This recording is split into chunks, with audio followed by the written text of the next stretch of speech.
Hi guys. सो आज मैं आपको एक स्टोरी सुनाने वाली हूँ जिसे सुनकर आपको समझ आएगा कि लाइफ में कुछ भी फॉर ग्रांटेड लेना सही नहीं है।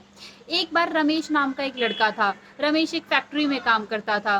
वो अच्छा काम करता था, लेकिन ऑब्वियसली सुपरवाइजर के लिए उसका एक मैनेजर था।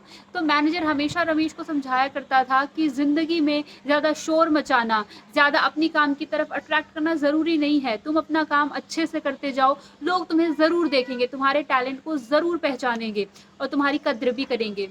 बहुत साल बाद मैनेजर रिटायर हो गया, वो नौकरी छोड़कर चला गया और रमेश उसी फैक्ट्री में रह गया। लेकिन धीरे धीरे रमेश ने देखा कि लोग उसके टैलेंट की कद्र नहीं करते। उससे बाद में आए हुए लोग प्रमोट होकर आगे चले गए और वो वहीं रह गया। तो एक दिन वो अपने पुराने मैनेजर के पास गया और बोला कि आपने तो मुझे कहा था कि मेहनत करते रहो, लोग अपने आप तुम्हें पहचानेंगे, ज़्यादा शोर मचाने की कोई ज़रूरत नहीं है।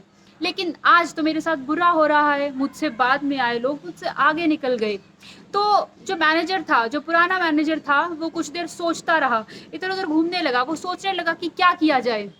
तो फिर उसने रमेश से पूछा कि क्या तुम्हें पूरा विश्वास है कि तुम काम अच्छा करते हो और तुम्हारे काम की जो एक्चुअल वैल्यू है वो नहीं हो रही है। तो रमेश ने कहा, हाँ बिल्कुल, मैं बहुत अच्छा काम करता हूँ। तो मैनेजर ने कहा, फिर तुम ऐसा करो कि तुम कुछ दिन की छुट्टी ले लो। पहले रमेश को ये राय समझ नहीं आई, लेकिन वो इतना थका हुआ, इतना फ्रस्ट्रेटेड था कि उसने सोचा यही सही तरीका होगा और उसने कुछ दिन की छुट्टी ले ली। जब वो छुट्टी से वापस फैक्ट्री में गया तो उसके अभी प्रेजेंट मैनेजर ने उसे बोला कि तुम बहुत अच्छा काम करते हो, तुम्हारे पीछे से कई लोग मिलकर भी तुम्हारे जितना काम नहीं कर पाए। मैं तुम्हारे टैलेंट की कद्र करता हूँ और तुम्हें प्रमोट करता हूँ। रमेश ये सुनकर बहुत खुश हुआ। उसे लगा कि शायद प्रमोशन का अपनी कद्र कराने का यही तरीका है। तो वो हर कुछ दिन में छुट्टी ले लिया करता था। तो एक बार क्या हुआ, 3-4 बार होने के बाद एक दिन जब वो फैक्ट्री गया तो उसका एक्सेस कार्ड ही नहीं चला।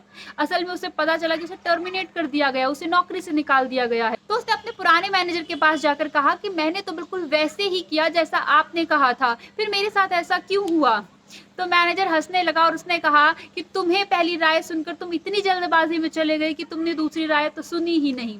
तो रमेश को लगा कि शायद दूसरी राय में उसकी प्रॉब्लम का सोल्यूशन होगा। तो उसने बड़े उतावलेपन से कहा कि प्लीज मुझे दूसरी राय बताइए, वो क्या है।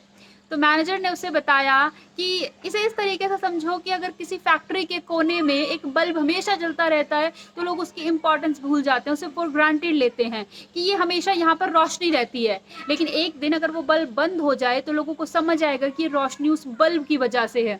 दूसरी बार भी ठीक है, लेकिन अगर बल्ब तीसरी बार बंद हो गया तो वो अनरिलायबल हो जाएगा, लोग उस पर भरोसा करना ही छोड़ देंगे और उस बल्ब को बदल देंगे। ऐसा ही तुम्हारे साथ हुआ। पहली या दूसरी बार लोगों को पता चला कि तुम्हारी कितनी ज़रूरत है, तुम कितना अच्छा काम करते हो, लेकिन जब ऐसा बार बार हुआ तो तुमने अपना भरोसा ही खो दिया। इसीलिए ऐसा कभी भी नहीं किया जाना चाहिए। अपने टैलेंट के रिकॉग्नाइजेशन के लिए आप बात करें, आप समझाएं लोगों को, लेकिन कभी भी इतना बुरा, इतना अजीब बिहेवियर ना करें जिससे कि आप अनट्रस्टवर्दी हो जाएं। मुझे कमेंट करके ज़रूर बताइएगा कि आपको ये स्टोरी कैसी लगी। आपको स्टोरी पसंद आई हो तो प्लीज़ इस वीडियो को लाइक करके चैनल को सब्सक्राइब ज़रूर कीजिएगा, ताकि आपको मेरी हर नई वीडियो का नोटिफिकेशन मिलता रहे। मिलते हैं अगली वीडियो में, तब तक के लिए बाय बाय।